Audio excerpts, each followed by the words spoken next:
Hello, everyone. Hi, Hi. Dami. How are you? I'm fine. I'm coming from church. You're looking very nice, Oh, by the thank way. you. Welcome to the blonde side. Thank you. Like, Thank you. Thank you. Thank you so blondes do much. have more fun, by the Uh, way. We do have more fun. Just saying, the saying is true. Not that I've done anything. I've just I dyed my was hair, about but to that was say like, that. What is the thing that you've done that? let me just say, I've gotten a lot more compliments. And I said I was going to do this hair for a year, but everybody has just been like, wow, this hair is so nice. And I'm going to Yeah. say, like, the more people come, I'm adding like an extra month. So it was going to be 1 year. I've gotten like 6 people between last week and this week, apart from everybody else that said they loved it, that have said they loved it. So that's 6 months now. If another person comes, But why going do to you be want to like, change? I think you should keep it. no, it was supposed to be like an experimental phase where I would just cut my Oh, hair. My hair was breaking, So I was yeah, like, I yeah. just need to get it off. And I was like, the blonde actually look, because it was supposed to be blonde, burgundy, and ginger. Ginger, yeah, I remember when we But talked about it. I'm staying too long in this blonde hair, and it's feeling It nice. is really nice. Thank you so much. You're Your welcome. wig looks nice. Sorry, your real hair looks nice. It looks Yeah, nice. actually very annoying. It looks nice. Thank you. Thank you so much. Thank you for that drag, but it's all right. I No, forgive you. No, there's no can problem. I touch it? You're so rude. All right. Ah. How are you? You've asked Okay. me how I am. Yeah. Me? I'm fine. I'm just exhausted. Had a crazy weekend, but ready to go again and go to work tomorrow. I'm so excited. It sounds exciting. Are you? I'm Are so you though? excited. I am. Can't you see this part of my I face? can see it. What are we talking about today? Today's topic is a very interesting one. It's something that me and Dami have vented and ranted about. We're calling today's episode "English is my first language." English is my first language. Just so everybody will know in case they were ever unsure. That English was their first Like, language. Is English your exactly. first language, Dami? Yes, now. Why is that true? Isn't that why is that true? Why is that Because true? isn't not lingua franca, why they call that thing? And that's the language that we're trained with. But I feel there's something that even happened when you come to how you've seen that thing on social media where they say when you come to the UK and you now hear different accents, like you hear a Scottish accent or you're in class and you're like, is it not the same? It's not the same English that like the accent is so fast and it's different, like depending on the People use side. Adele videos as well. Yes. It's like listening to Adele speak is like, huh? My brain. Funny enough, for me, my brain would react in a different way if I meet somebody like that. I would not understand. But if I'm watching a video, like I would watch those Adele videos and I would Understand what she's saying. But Yeah, then I'd yeah, probably be in yeah. the moment. I'm like, what are you saying? What are you saying? Even at work, there are times my colleagues will say something and it will take me like 2 seconds, and I'm like, oh, that's what you said. And then I'm like, I promise, I'm not stupid. I know, just right? needed a Yeah, second and to- it doesn't mean that we don't understand English or that English is not our language. There's just that difference in. But I think it gets better. I think after first few weeks, you're like, oh yeah, you're able to pick Yeah. things up faster. I think the other thing that happens is the difference in what we call things and like nylon. Then they'll say, oh, give me the plastic bag, and you're like, what? Leather. We say leather. Leather. You say in leather or Kaduna. nylon. Leather. In Lagos, we say nylon. And then there's the thing of, I think the first time someone told me to pass the lid of a pot, it took me 5 minutes to say, I know what lid is, but it's not clicking. Mom was clicking the one in me my that head. said it. You know how I was saying something, I was not like, oh, I need to put the cover on the bottle. Yeah. And they're like, the what? I'm like, I meant the lead. The lid. And like this is and I'll say, oh, can I have the lid of the something? Man, my sister in grammar. There's so many things, I can't even think of some like off the top of my head, but there's so many instances where it's just the Nigerian English. And I've had these conversations with my colleagues and I'm like, there are just some things. This particular instance, I was trying to explain to my colleagues. I work in a boarding school, so I was just explaining like the distinction in Nigerian boarding school and the one I work in. And I was talking about like the sanction systems and what they do in Nigeria to punish students who are like badly behaved. So one instance, my sister told me that they told her to like kneel down under a tree all night. And they're like, oh my God, wow, that's so horrible. In Nigeria, you just hear those stories and you're like, they did that. People even use that as bragging right. Do you know I knelt down all night? So I was saying, and I said, but she left that school before she died. As per, you understand, make her I know that. But they heard before she died, she left. And So they're like, oh, my your gosh, sister I'm so is there. sorry. Like, she's not there, though. And I was like, whoa. I meant she had to leave so she wouldn't die. And they're like, oh, okay. That's exactly. The distinction in the way we speak is just, it's crazy. There's something else I wanted to say. There's an example that just came to my mind now. God, please, let's go on. I've forgotten. The way my brain used to skip sometimes. Okay, so we had a couple of stories that triggered this episode. Do you want to go first? The one... Which one? Your MBA. Oh, right. There's that. Wait, first, before I remember this I wanted to say now. There's also that thing where somebody would say, oh, you speak well for an African. Oh, you speak well. Where are you from? And I'm like, what's that supposed to mean? Like, it's giving. Do you not trust the colonialism that happened? As in, exactly. You colonize, or don't you trust what you have colonized? Anyway, so that thing annoys me. I think my friend was telling me that she met someone newly. It was at work, and the person was like, "Oh wow, you speak so well for an African." That thing is one of the biggest triggers because I'm like, as horrible as this sounds, I probably would take "you speak so well" and shut up. Exactly. But if you say you speak so well for an African, the audacity. Like, do you understand? It's like, first of all, how did I get this job? Let's start there. Anyway, so I've actually also had that experience, and I typed out an email and I sent it, and then I was showing it to my supervisor then, and the person was just like, "Oh, IJ, very well written. Wow, this is so." So you did not expect it. I was almost like, I'm a master's degree holder, right? It's just conditional that's making me. I'm a master's degree holder. Like, we speak English in Nigeria. We do. So the thing that led to the topic was my MBA. I think you also have yours. My MBA experience was I have two stories. So I had applied to do an MBA and I got it. Then but then they said it was a conditional offer. The condition was I need to upload proof of English. How did I feel the application? Exactly. Pause for effect. No, maybe I feel it in Yoruba. But yeah, pause for effect. So I was not thinking, should I fight? Should I not fight? When we're editing video, I just pause. Like, and then we go. And so, should I fight? Should I not fight? So I was like, okay, let me not fight. They said, is it that I do IELTS or IELTS, or I send a letter from my company to say this person does this is in English. So like, okay, if this is what the school needs, let me ask. So I went to my employer. I need a letter. I'm applying for an MBA. They wrote the letter. There was no sample to say this is what the letter should look like. They just said we need a letter from your employer. Then I sent the letter and they said, oh, this letter is not acceptable. You need to write IELTS. First of all, IELTS is such a waste of time. And it's like year 7, year 8 English work they're asking us to do. And that was when I saw the email, I was very confused. I said, okay, this is the time to fight. I don't know. When I say fight, I don't mean like proper email. Like, no. Proper email. So I constructed an email and I asked them. So I told them, one, I have a master's degree, which is what I had shown to them before. I have written a letter from my employer to say that I do all my work activities in English. And I am Nigerian and our first language is English, and we were taught in English completely. And if they are aware, a lot of schools accept our WAEC. WAEC, yes. And so I wrote a very, very, very long email and I told them to please explain to me why I'm being asked to write IELTS. Iskanchi happened. They didn't explain. They didn't reply. Obviously. They didn't say anything. I just know that I got an email that said, oh, you now have an unconditional offer. Talk about gaslighting.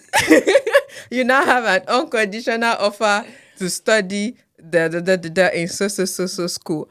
And I was just upset. I was like, why did people respond? But the thing is, I was also applying for a scholarship, but they did not give me the scholarship. So So I feel like that's the caveat it's like this guy, you can't come and look for trouble. I don't know if that's what they did though, but it's like this guy, you can't come look for trouble. You We know will not me, give you the I'll scholarship. talk. Like I'll be like, that's what they did. Like you'll be like, I don't know, maybe it's possible they'll find this podcast and you're like, hey, we knew that. I know that's what they did because there's no how. Obviously scholarships are based on merits and blah blah blah. I'm not going to question all of that and say, oh no, give us show us records and maybe all. I was not maybe intelligent enough. Maybe wait. Sorry. Yeah, I thought you were going to say maybe there were more qualified people. We are saying okay, so maybe they won't qualify people for the scholarship. But the point is that they not give me the scholarship. They gave me they've sent me. They're like, you know what? You want to challenge us? Pay the full school pay fees. the full. If they buy you, you speak English in Nigeria. Pay that money. The school fees. You are still international students. Also, please, can I also talk about the fact that of course, in theory, people say, oh, you need to be a British citizen before you're considered not an international student. But that's just bullshit because what constitutes you not being an international student? If you've lived in the UK, I've lived in the UK for about 4 years and there are several opportunities, scholarships that I could not go for because they're like, this is only for UK nationals. Yeah, UK and then nationals. The international student fee is 20k plus. And I'm like, okay, PhD opportunities, master opportunities I can't go for because I'm like, okay, fine, let me not do scholarship. Let's see how much it fees. They're like, oh, actually, it's not for international. Some of them were like, it's not even for international students. Don't even bother. Don't bother. Yeah. It's just UK nationals. And I'm like, yeah, I think once you're not a UK national, you're considered international, whether you've lived there or not. I think there was someone in church which is that bullshit. we had a conversation, and he's British, but I think he lived. Not all these people that you are British, but your parents moved you to Nigeria for the longest. So when he came back, they told him to pay international fees because he has not lived here for a while. So he needs to, even though he's British, but because he has lived in Nigeria, he needs to do at some point a few years. Maybe they want to hold on to, I'm a UK national, you are not. But when it comes to applying to schools or paying for some kind of schooling institution or something, there should be some kind of differentiation with people who are, let me say, fresh international coming from outside. If they want to make their money that way, which I'm still living against because the money is outrageous. It is a lot. But then if you're here and you want to propel yourself forward in your career, you want to build yourself and your courses, not saying that there aren't other courses that you can take. You will obviously take advantage of the free ones. Yeah. But then the ones who have been here, there should be some kind of... I think that's where apprenticeships and diplomas come in sharp. Unfortunately, I'm a dancer. And so it's not the same. First of all, the dance industry is one kind because first thing they'll ask is, do you have the right to work in UK? And then say the whole conversation that I'm not about to go into safe. But yes, okay, you can tell I've healed from my trauma. You can tell, yes. I'm healed. I'm fine now. Yeah. Anyway, is it my turn to say my story? Okay, so I have 2 stories. The second one is fairly recent, and I knew I was going to say something at the start of this podcast. This is the 4th time we're trying to record this. Yes, this is the 4th. This is the 4th time we're trying to record this episode. You can tell they're after us. No, I think the first time my phone died. Yeah. Second time, the microphone did not work. The microphone didn't work. The third time, well. And now the 4th, the 4th time. But yeah, moving on. So my story begins in a faraway land. For God's sake. Called Nigeria.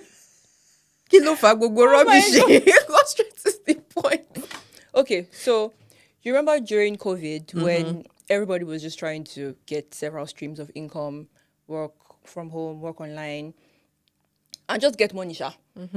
One of the things I ventured into, apart from like teaching dance online and taking some courses, was I applied to teach English to non-English speakers in other parts of the world.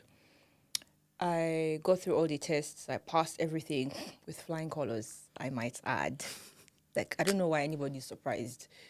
And it got to like the final stage. I just needed to fill like a form, and they were like, nationality. And I was like, Nigeria. But then I just clicked submit. You are not eligible. So I was like, I'm confused. Obviously, now you've passed everything. And then it got to that point, you're like, you're not eligible. So I sent an email, and they're like, oh, you must have English as your first language. And I'm like, where the hell is this coming from? English is my first language. the definition of first language that I know is a language you can speak in, think in, a language you were taught in. And if I think about it, I don't think in Ora, my father's language. I don't think in Hausa. I don't think in Pidgin. Sometimes I do think in Pidgin. But generally speaking, I think in English. And I'm like, what the hell are you trying to tell me? And he said, oh, if you're not from the UK, Canada, Australia, or America, you cannot apply for this job. And I'm like, that's just ridiculous, because there are several speaking nationals in the US. The US is seen as a melting pot of different nationalities, but they are US nationals. They can just say, I am from the US. They don't speak English, and you could get that job, point blank. So I'm like, how are you gauging that somebody is qualified enough? Maybe the test. The test that I passed, they have already filtered me from being as far Nigeria. I was just like, what do you mean by that? Like, there was a whole back and forth with the email. I'm like, but I'm from Nigeria. Our lingua franca is English. Sometimes they like to form French too, but it's English. What are you trying to tell me? Yeah, so there was a period that Nigeria was like, our lingua franca is English and French. Who dash us? There was one time we were doing common affairs. There was that period where like lingua franca, English, French. Maybe it was because of that Bakassi Peninsula that we had at that point. They're like, oh yes, we have that extra bit. I know we learned French in primary school. I learned French in primary school, but there was a period where now they've taken it off like our official site or something. Okay. But that's by the way. So I'm just like, how would you qualify somebody? I think there was something that my dad said one time about this English thing. He said that the way English is to a UK national is what Yoruba, for example, would be to someone that lives in Osun State, for example, where and was built there. So the fact that the person can speak that language doesn't necessarily mean that they can effectively write and... Because in IELTS, you have to write, you have to speak, you have to listen, and all of that. So he was saying somebody could be born here and they're speaking very good English. I mean, on an average level of good English. When it comes to writing, that's what I'm saying, like they can communicate effectively. When it comes to like writing, when it comes to writing and whatnot, I know, I've not said anything, but when I hear it now, it doesn't sound so bad anymore. Which is bad. But my own it's not unconsciously. I say it just because it's like a code switching thing for me. I'm just like, I just say it because why not? Anyway. Continue. Yeah, anyway, so that's that. I think that's, we're basically saying the same thing now, that the fact that someone can speak it does not mean that they are which is funny. Educated. Because in that sense. Because like I'm not even saying that there aren't some people who would probably need to prove you're coming to school, so you need to prove that you can. Like, let's not even joke with ourselves. There are people we went to school with, and even if you not go to school with them, at NYSC will show you constructing a proper sentence was hard. So let's not even joke with that. So maybe that's the point of that one. I saw things in NYSC. You know, my dad, he's retired now. He worked in Radio Nigeria as a radio presenter and a journalist, and he said when coppers would come, so he asked, like, you're presenting a show, so you have to have a script. So he asked one of them to like write a script and all of that. I'm not sure if I'm getting, that's what he asked them, but no. The person was asking for time off, and then he said, write a letter. And the letter, he was just like, because of this, I'm not approving. Like, where would they graduate? Right? I was in OBS in NYSC, so it was more of like news editing, news. Why would you even join OBS if you cannot? You know, where OBS now, we didn't match or any of those things. So a lot of people join. So a lot of people. So that's true. And I thought I was the chief editor, so I was seeing things. Hold on. I need to side notes. Who wouldn't want to march? Me. You missed out on what? The most amazing feeling of synchronization ever. I think the day I decided I was going to march, because I even loved NYSC camp. I loved it more than I loved my NYSC. Yes, I loved camp too. I loved the morning drills. I loved the workout. I loved it so much. And then the soldiers just showed us a demo of the marching, and I was like, I have to march. to match. I have to. The day they showed us the demo of the matching, that was the day I went to join OBS. There are two kinds of people, everybody. The marchers. I said nope. And the me. and the dummies. I said nope. And I already planned. Anyway, that's by the way. But something that even I forgot about that whole episode, and then it got triggered in me when I eventually passed the IELTS, came to the UK to study, and then one of my colleagues, I did a master's in choreography, so one would think that you don't need to have good English and it's only dance, but my dear, no, you write a whole way. So many times you had to support whatever we were doing with actual writings and articles, and there was one we had to create a whole blog for like 3 months. And then this girl I think she was our leader for this particular group, and I saw what she had written. Not like shorthand, no. Mm-hmm.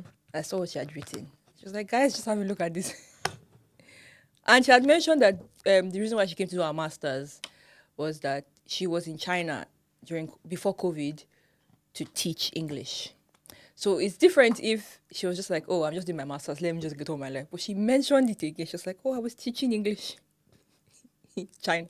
And I'm like, were you teaching them? Do you remember that tweet that we saw that some recruiters were saying, if you put certain words in your cover letter, you used it for ChatGPT. Bruh, please.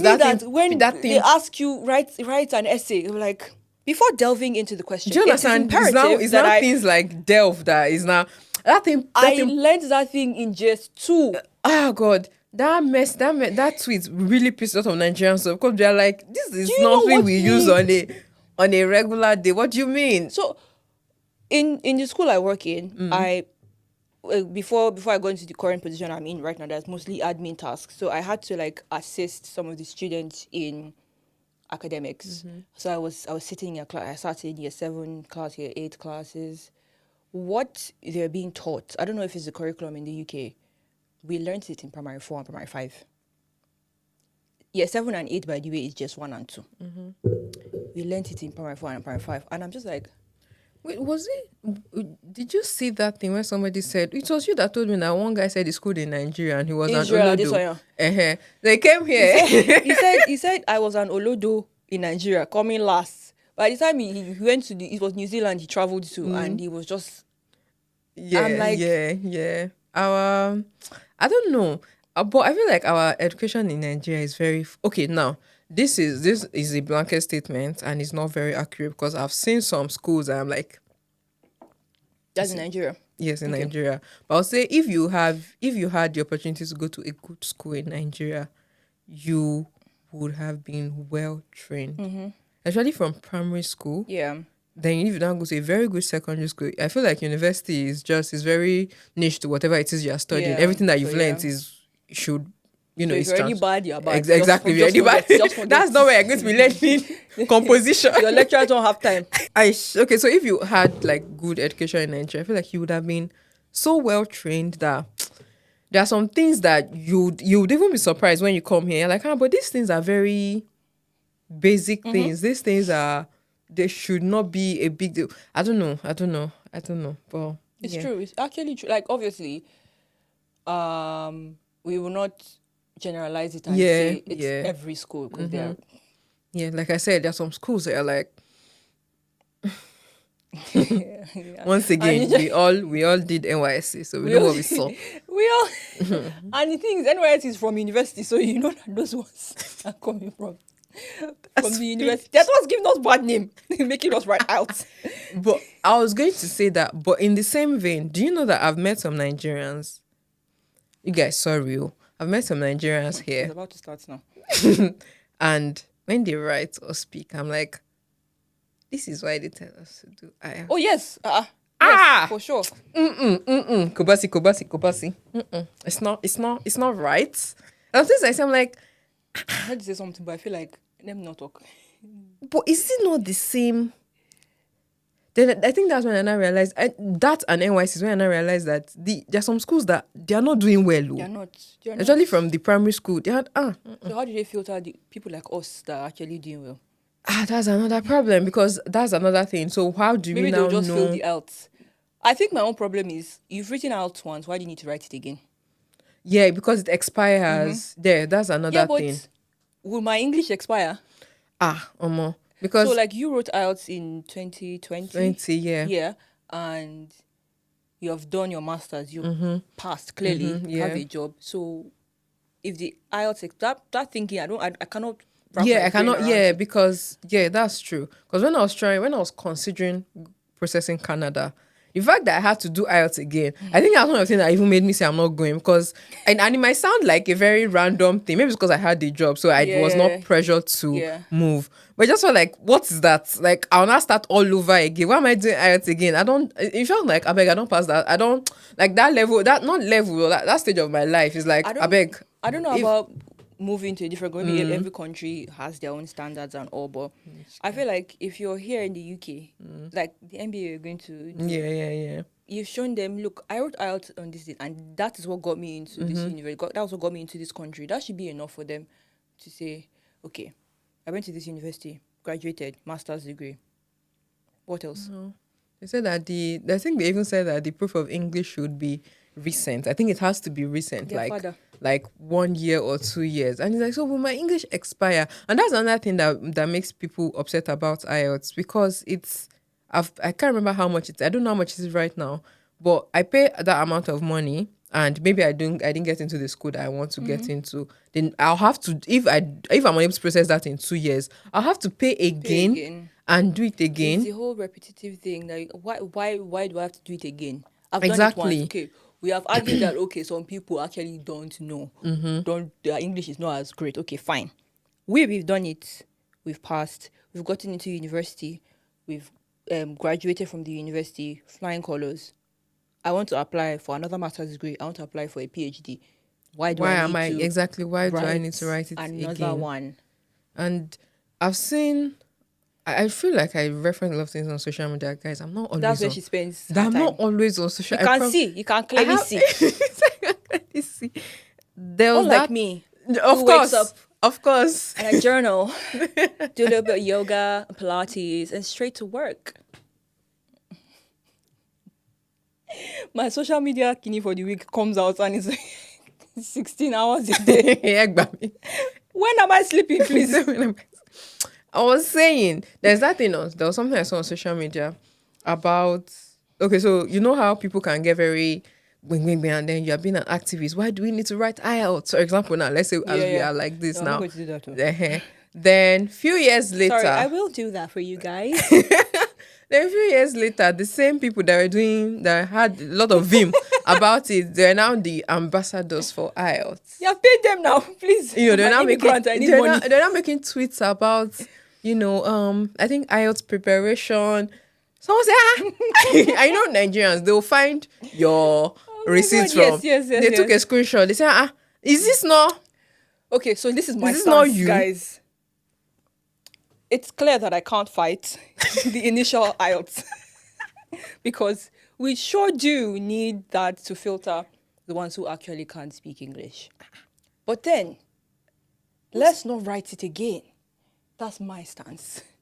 That's actually true. That's another. I feel like if that's a requirement, we can't.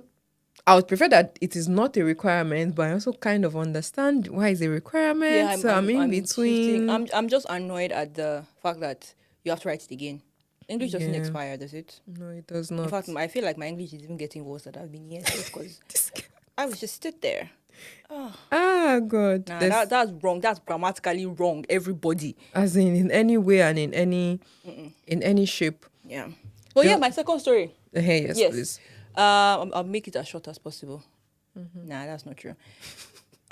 So I applied for a training program within leadership and management, and I went through all the whole processes, passed, obviously.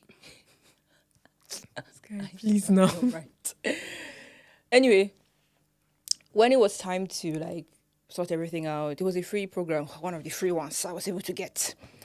And apparently the government gives some kind of funding for training to their staff in every company. Yeah. So I was eligible for that. So they were like, oh, just speak to your company. HR okayed it. Yeah, these people now said, but we need some kind of proof of English. I'm like, you know the company I work for, how will I have gotten there? Without Without being there. Also, I need to interact with the kids, with their parents and all of that. It's not in pidgin I'll be interacting with. So that one should have been like obvious. Yeah. I did not fill the application in pidgin or Yoruba or Hausa or Igbo. How are you asking me for that? They're like, okay, you need to. They didn't even ask for just English. They say English and maths. Thank God I even passed maths in WAEC, because if not, this would be a different story entirely. Because like English and maths, you need to. Right, that's how I said ravaging, going through my things. Where's my WAEC result? Where's my WAEC They accepted your WAEC? I've sent them an email. I'm waiting for their response, but it's still. I think it's still valid, because you can buy a scratch card and then like get it. Because I know my uncle did his own like almost 30 years ago, and he was able to get his. So it's just the scratch card you get, and then you can get your WAEC result. You. Because that just reminded me of something. I was applying to something, advanced digital marketing course. So they said I think they needed proof of GCSE. That's what they, or A-level, something like that. Oh yeah, they say GCSE, but you like, I have some kind of international GCSE. Yeah, exactly. So I sent it to them. They said no. Yeah? They said my WAEC. They said no. That I should go and do GCSE. I said they should not worry. Like there's some things that I can't even bother at this. Like I should go and do GCSE. As please carry your course away from me. Because when they said the options for that training was GCSEs or an international equivalent of GCSEs. Yeah, I was like, oh, that's good then. Yeah, because I think it was an option. So I was just like, I did WAEC and West African Examination Council. An examination council in West Africa. Are you trying to discriminate against us and our own is not eligible? But I didn't say that, but that's what I was thinking. No, I was ready if they had said no. So when I sent it to them, they accepted, because they were like, the next thing they're just waiting for is something else, don't worry. But it's not English related. Okay, so I don't know if we can talk on code switching for a while. Yeah, sure. Yeah. I'm going to start because I'm very guilty of it, by the way. And when I was leaving Nigeria, I was the biggest ambassador of keep your accent. They will understand you. Keep it. You can speak correctly and still keep your accent. Ask me where I am right now. I am the biggest code switcher anybody would find. And I don't fault anything, but unfortunately, it was because I started working in care at first. And the people that I would look after, I did start speaking, like using my Nigerian accent. And people I would look after just didn't understand me. But when I would just be like, you're right. And then it was just perked up, like, ready. So I'm like, oh, okay, it's the British you understand. Okay, no problem. And then now I work in a school. I'm not even saying that they wouldn't. I've just gone with it. And occasionally, I'm consciously tweaking my brain to like get back to myself. Maybe it's because I can, so I just do it, and I just enjoy hearing myself do that. When I speak to my colleagues, or if I'm giving them a story about my mom, I just change. I'm like, your mom. Like, the funny thing is that they love hearing. I don't know why. They just love, your mom talks like that. I'm like, yes, she's Nigerian. She talks like that. But yeah. But is it a bad thing to code switch? I don't think it's bad. I'm saying that now because I do it. So. But if you had asked me that question when I was living in Nigeria, I'd have said yes. This is me being vulnerable, guys. Oh. Please. But yes, your vulnerability is safe here. With you? On the podcast now. Okay. On the podcast. Hey, God. Imagine if they just pick this clip out and somebody, let's say Insta program picks it. I'm like, don't mind that girl. Why is she switching accent? And people always have an opinion on social media. But yeah, I was going to, about code switch. I've never had to code switch. I just speak like this everywhere. I think there was a time. Can you code switch? I don't think so. Maybe because I've never had to. There was a time I had one interview thing with it was a nutrition thing. It was like a live. I think I remember that. Yes, Yeah. that I had other nutrition colleagues, white. Somebody, one of my friends, commented, Damola's accent is still Nigerian. Yes, On the live. I said, Jesus. But that's not the insult they think it What is. kind? No, she wasn't with us. She was just like, okay. she came. No, she came expecting me to be all. Like, She was like, Tammy is just very, and I don't know how to. And the day that I realized that my English or my accent is not, is very Nigerian, was when we had an assessment for a client, because I work in care. Yeah. But I don't. Do they care? Yeah. So we had an assessment for. Nothing. We had an assessment. Doesn't the struggle? I'm sorry. Oh God, we had an assessment with a new client, and she's older, right? So I sat and I was talking to her. I was trying to complete a form. So every question I was asking her, she was just like, sorry. I hate when that happens. Her children understood me. They're like, Mom, she's saying. And I say, shit, man. It's like that's the thing. The older ones. I think that was why my initial response, because I don't know if it was just an insecurity thing. I was just like, I beg, I don't want to get into like repeating myself again. So the older ones would be like, sorry, what did you say? And then the moment I would say it in a closer accent to a British accent, they would pick it up immediately. they'll pick it up, yeah. There was even an instance where I think this day I was very confident at work, and I was speaking clearly and pronouncing my words right, but in a Nigerian accent as opposed to my Raz self. Yeah. And then this lady, I think she has a hearing problem. So anytime I'm speaking to her, she'd be like, what? Sorry? And I would feel so one kind.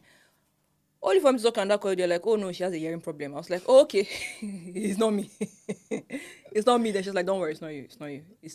She does that to everyone. I was like, okay, that on that level, I feel fine-ish. Even though I did notice a little bit of I speak British accent more. She answers faster.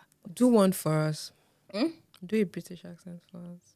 No, I can't. Like, if you ask me, like, the thing is, you need to catch me off guard. That's when I'll do. And you're Nigerian, so I can talk to you like that. Sorry, it's not as if I don't rate you, but... You don't rate me now, evidently.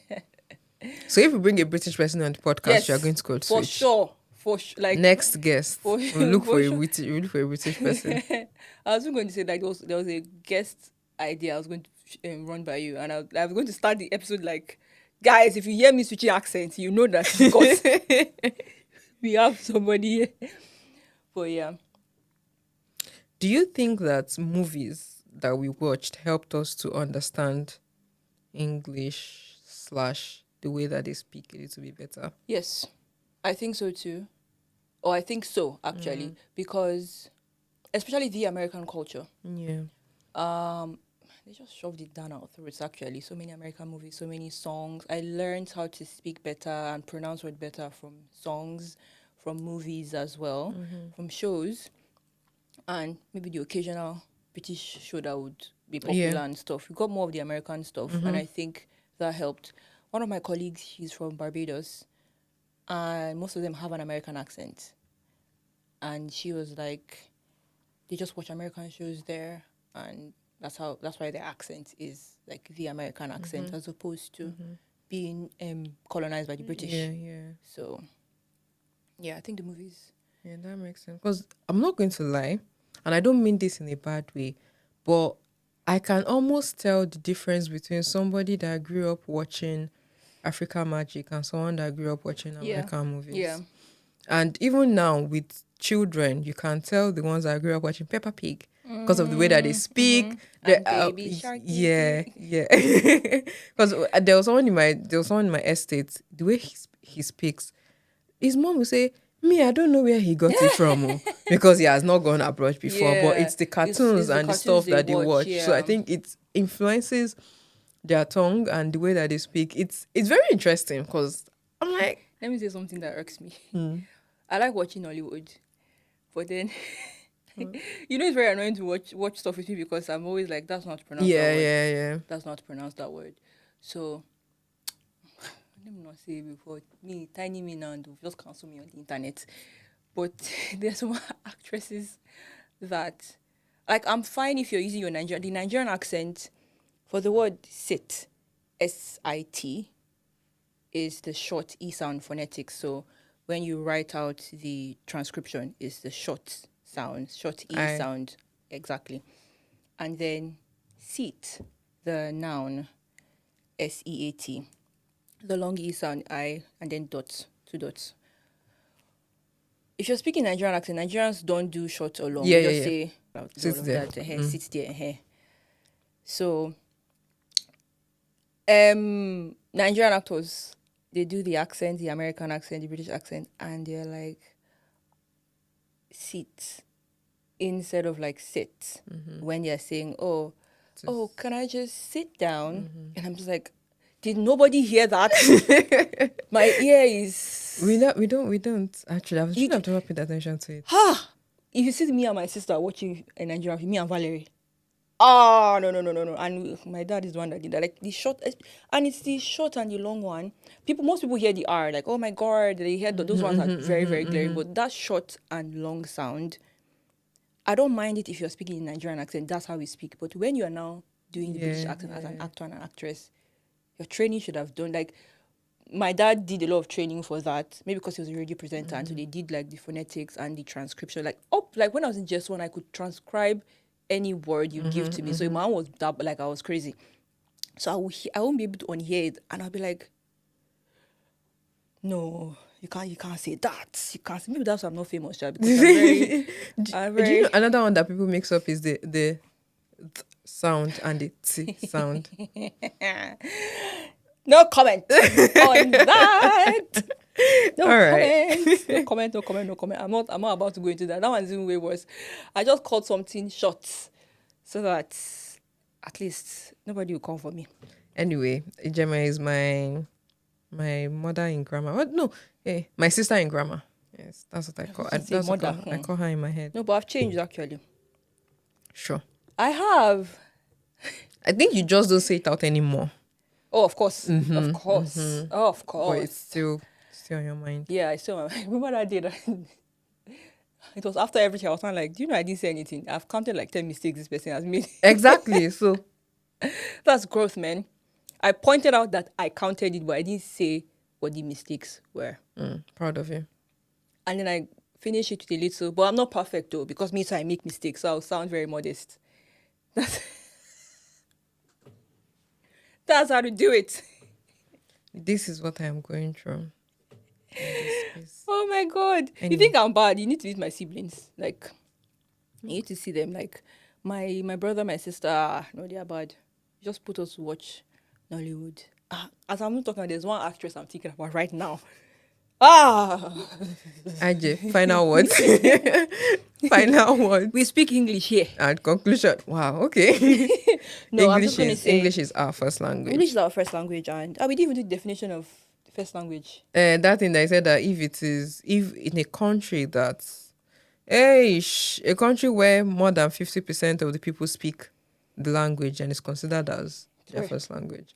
But in Nigeria, we don't know if more than 50%. Because we don't even have that kind of data. One of our bragging rights is that we have 700 languages. You have 700 languages. So they're like, where's the English? So we try. Where does English fall? So it's a lot. But anyway, yeah. Yeah. Final words. Please don't make us do IELTS again. English does not expire. If we passed it one time, we're fine. Yeah, and don't tell Nigerians or Africans that speak well that you speak well for a Nigerian or you speak well for an African. Do you not trust colonialism? It's rude.